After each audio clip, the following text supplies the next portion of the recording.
All right, welcome back to the show. Otis Kirk, our recruiting expert, joining us now to talk, of course, this upcoming recruiting class and some guys that Arkansas has put some interest in. We're going to start with some 2020 guys, and running back Dillon Johnson. He was visiting this weekend, got an offer. Yeah, and he's a kid that if you watch his video, you know, he plays a lot of quarterback, and he had like 2,600 yards of total offense this year and 32 touchdowns. What it is, he also plays defense. He had 136 tackles, Alyssa.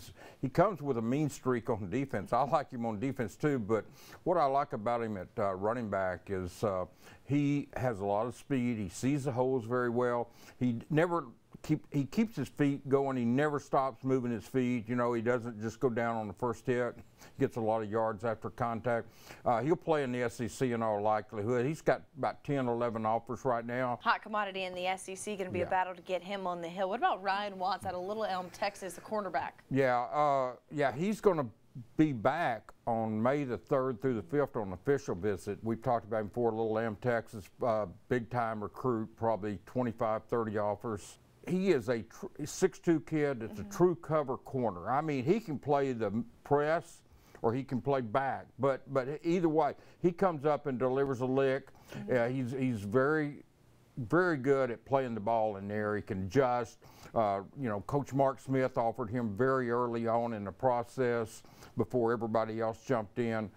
Texas A&M, Oklahoma, everybody's in there now. And he's got speed, which is what they're looking for. He's got a lot of speed, and he's got the height. Absolutely. All right, let's go back to the offense. You've got a tight end, Terrence Ferguson, out of where's he from? Littleton Heritage. Yeah, Heritage High up in Littleton, which is Freeman asked about 10 miles outside of Denver. 6'5", 220, plays wide receiver for his high school team, but he can play inside too. Was the #1 sophomore in the state of Colorado in receptions, yards, touchdowns for a sophomore receiver. So he's obviously got a lot of talent. He can catch the ball. And at 6'5", 220 in the 10th grade, he's only going to get bigger. And he's exactly what Arkansas is looking for. All right, well, that was a class of 2021. Another guy who this last name might sound familiar, Jamarian Frey, the cousin of our Chris Frey, but he's a running back out of Rising. Yeah, we won't hold that against Jamarian Frey. Yeah, we won't hold that against him. No, I'm joking. But he's about 6'1", 6'2", 200, and that's a legit size for. And we're talking about a kid in the 10th grade. You know, they signed Malik Chavis out of Rising this year. I really look for Arkansas to be back in there in a couple of years trying to sign this kid. Arkansas State will be in on him and stuff, but he's really got a lot of upside. We'll see more. You know, Malik was kind of the featured player in that team this year.